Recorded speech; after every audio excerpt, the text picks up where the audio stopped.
大家好，又係我 Photo 人咧 Danny 生啦。AI 喺呢幾年咧發展可以話係一日千里啊！佢唔單止影響每一個人，佢亦都影響我哋嘅攝影師。如果而家嘅攝影師咧唔識 AI 咧，我覺得咧就好吃虧啦嚇。咁所以咧嚟緊有幾次嘅分享咧，我都會集中去探討啦，同埋去分享一啲我 AI 嘅工具嘅一個睇法嘅。咁今日咧，我帶嚟一啲嘅 AI 叫 AI Calling 嘅工具咧，去點樣去篩選你好多嘅相，點樣去 AI 幫你去揀啲相出嚟，去講下我自己應用呢啲軟件嘅一啲嘅心得，同埋有啲分享。究竟你適唔適合用呢啲軟件呢？好，我哋即刻去邊啊！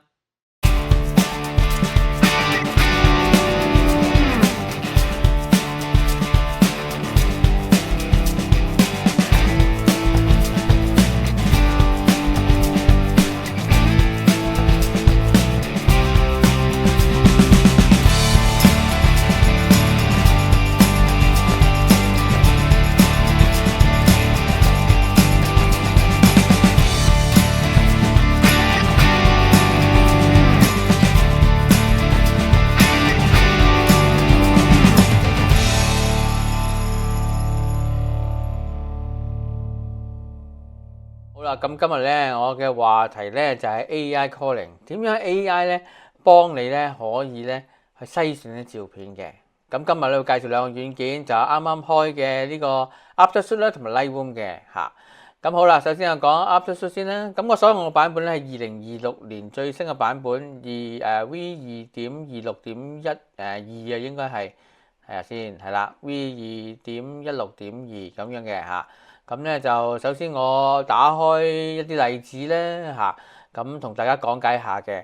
咁 AI Calling 呢個工具咧 Aftershoot 咧，佢就其實就分咗 AI Calling、AI Edit 同埋做一啲 AI Retouch 嘅嚇。咁今日咧我淨係針對咧 AI Calling 咧，想做一啲嘅例子俾大家示範，順便講解下佢究竟咧係有啲咩優點同有啲咩嘢我哋需要注意嘅嚇。好啦，事不宜遲啊，開我一個例子啦嚇。咁我首先咧就 create 一個 album 先啦嚇。咁就揀嗱，呢個可以逐窩啊、JPEG 啊、TIFF 都冇問題嘅。咁我就擺晒喺嗰啲相咧，就擺晒喺另外一隻 SSD 度。咁我就攞其中一個例子嚟啦。嗱，呢個前兩日同阿進祥影嘅小朋友影嘅一啲嘅相。咁咧就點解開咗冇相嘅？咁唔使擔心嘅，其實我就擺晒啲相喺度，佢只係要翻個目錄個餅啫咁樣嘅。好，咁我 import 落去啦。咁啊進祥咧就係歲零嘅小朋友嚟嘅，咁啊都唔係 newborn 啦嚇。咁呢度你要見到一紮嘅 category 嘅，咁就其實你會我估嚟緊咧，佢都會加一啲 category 啊。你見到冇風景嘅，咁其實你係 take something else 啦咁嘅，或者你可以咧俾佢一提議。提議，譬如影雀仔、影 wildlife， 咁你亦都可以俾提議佢嘅咁嘅。咁佢隨住佢嘅 update，佢會加一啲 category 喺度啦咁嘅。咁如果係一啲小朋友嘅，咁我 family shoot 啦咁嘅，咁我就揀呢個。咁 OK，咁啊撈咗66張嘅相落去嘅，係啦。咁啊前兩日影嘅。咁啊今日咧就係講 AI Calling 啦，咁所以咧我哋要留意右手邊右上角咧有個叫 Calling 嘅地方，咁我哋咧就睇下佢有幾咁厲害先嚇咁嘅嚇。咁 OK，咁我 click 咗呢個啦，咁跟住咧就 start calling 啦嚇。咁咧今日咧我就試咗最簡單嘅流程，咁我咩都唔教，咁啊淨係用 AI 去個全自動化嘅揀相嘅工具，咁啊睇下啦嚇。咁跟住咧佢就會揀就話。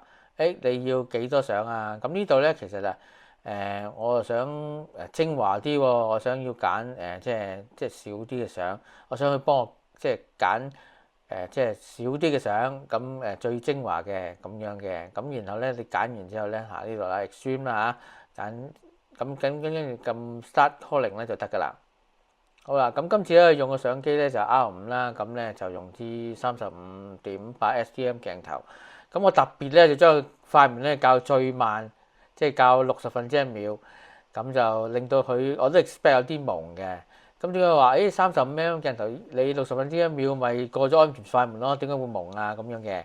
咁原因就係、其實小朋友係喐噶嘛，咁活潑嚇咁嘅。咁咧其實影family shoot 咧，我都會 expect 咧有小朋友嘅話，都要校個快門咧高少少，或者1/100啊，或者係85/1啊，會理想啲嘅。咁今日因為我要試一啲鬆郁矇嘅相啦，咁所以咧我就校一個慢啲嘅快門60/1嘅。咁你要見到啦，個 calling 嘅工具咧就而家喺度 process 緊啦。咁好快咧，咁其實咧佢已經幫你咧揀咗啲相出嚟㗎啦。咁你睇翻喺右手邊咧，你會見到 accept 同埋not accept 嘅。not accept 咧包括咩？一啲 duplicate 啦，一啲矇啦。我 expect 係28張係矇嘅，咁咧就差唔多有40%嘅相係矇嘅。咁啊啲 close eyes 啦咁嘅嚇。咁我睇下係咪真係矇先。咁我首先咧就唔 click 落去 accept 睇啦。咁我睇下一啲矇嘅相係啲咩嘅。哇！咁樣真係矇嘅喎嚇，咁樣嘅。咁你睇翻矇嘅。喐喐咁啊矇啦咁嘅嚇，咁 OK，咁我淨係揀翻 accept 嗰啲啦。咁呢度咧有 maybe 同埋有 select 嘅。咁咩叫 maybe 咧？maybe 咧就呢度嗱，我講解下啦。maybe 咧就係嗰啲咧相咧，佢可能有兩個人，佢唔係兩個人咧都望住你個鏡頭嘅，咁啊係啦，佢睇埋呢啲嘢嘅嚇，或者佢唔望住你鏡頭嘅。咁呢啲咧就係 maybe 啦嚇，咁但係有時我覺得有時影人像咧，佢又未必一定望住你鏡頭嘅喎，咁所以咧我自己嘅 preference 咧都係撳着埋select 同 maybe， 即係呢個 resultant set 啦，咁就大約係34張相，咁然後咧就去output 落去出嚟個 folder 啦，咁 OK，咁我就撳着去 export 啦。咁然後咧揀翻一個 project folder 嘅嚇，咁通常咧我習慣咧就會係即係會導出翻去原有嗰個 directory 啦。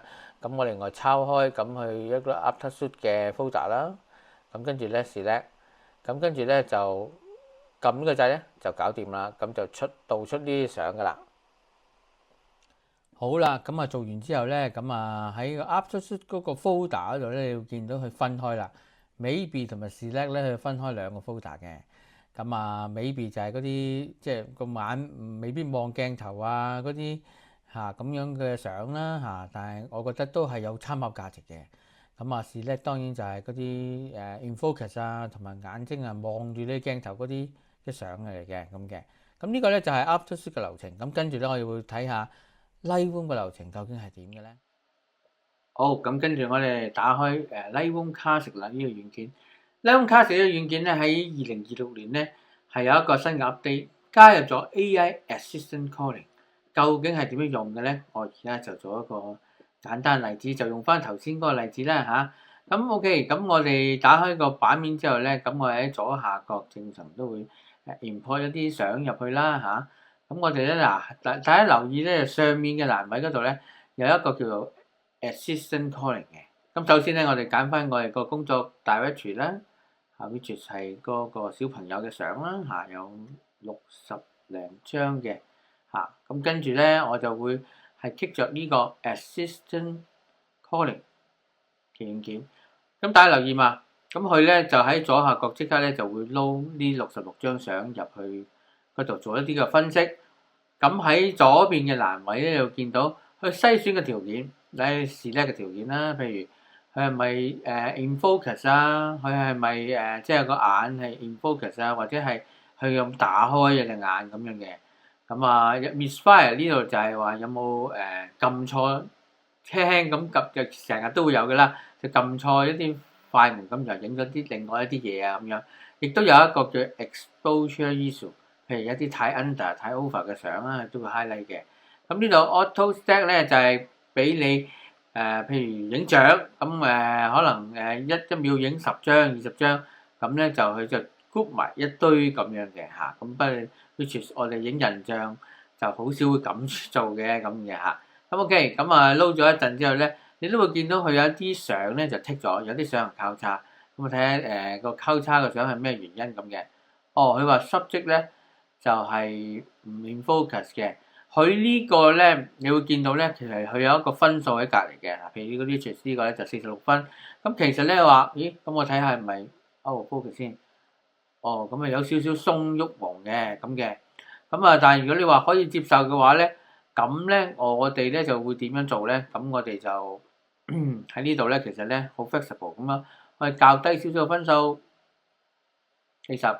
咁咧就 restore 翻嗰啲選項出嚟，咁你可以選翻嗰張，再做翻 sharp 啲嘅，咁啊已經可以 OK 啦，咁張相咁嘅嚇。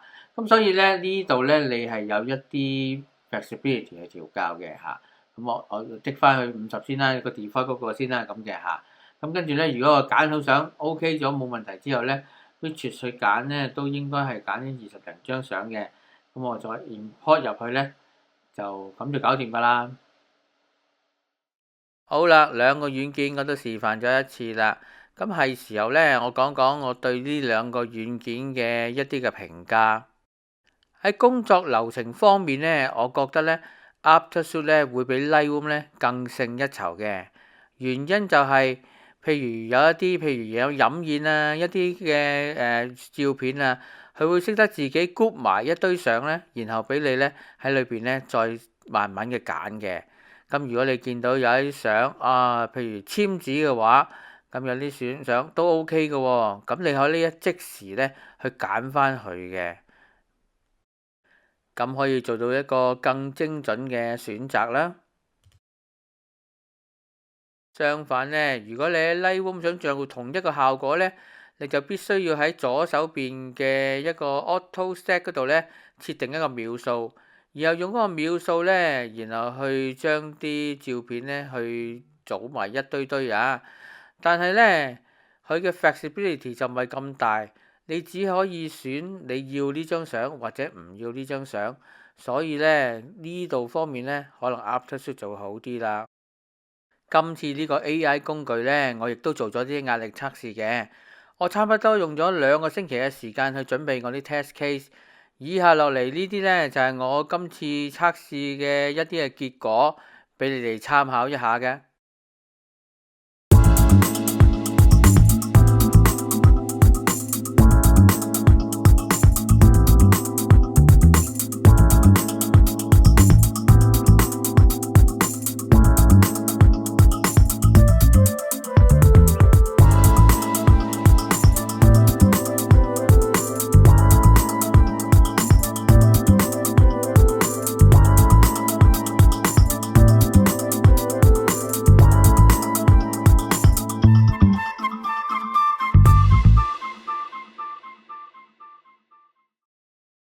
測試到最後呢，我嘗試挑戰13500張嘅 Royal Victoria Marathon，就發覺呢 Aftershoot 同埋 Lightroom 呢個軟件呢，去處理咁大量嘅照片嘅時候，個系統呢都會反應得好慢，同埋呢甚至係輕機嘅。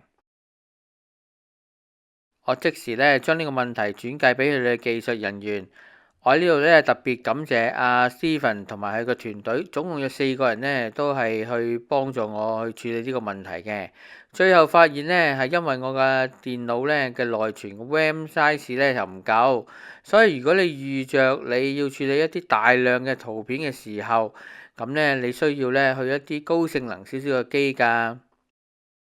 做個少少嘅總結啦，而家 AI 軟件的確可以幫我哋篩選唔少我哋唔想要嘅照片，但係如果日後咧可以發展到可以揀翻啲精華嘅照片出嚟咧，咁就好啦。不過科技呢啲嘢咧就一日千里，話唔定幾個月之後，我呢啲願望就可以一一實現噶啦。聽完我介紹之後，係咪都有興趣試下呢啲 AI calling 嘅工具呢？其實 Aftershoot 同埋 Lightroom 咧都係有試用版嘅，你只要去我描述欄就可以下載免費嘅試用版啦。試過啱你先購買啦。好啦，頭先透過一啲軟件嘅示範，我都講解咗 AI calling 咧究竟咧可以咧點樣喺實際嘅攝影嘅流程嗰度咧幫到你嘅。我盼望我嘅分享咧都可以咧幫你咧即係咧可以咧喺繁忙嘅工作裏邊幫你慳到啲時間啊！好，咁今日嘅分享咧就到呢度嚇。Photo and Net咧係一個專係分享攝影啊、旅遊啊，或者係一啲好去處啊一啲嘅頻道嚟嘅。如果你中意我呢個頻道嘅呢，麻煩你多啲分享我呢個頻道俾一啲中意攝影嘅朋友。如果你中意條片嘅，請你 like、comment 同埋 share 啊！好，咁我哋下一條片再見㗎啦，拜拜。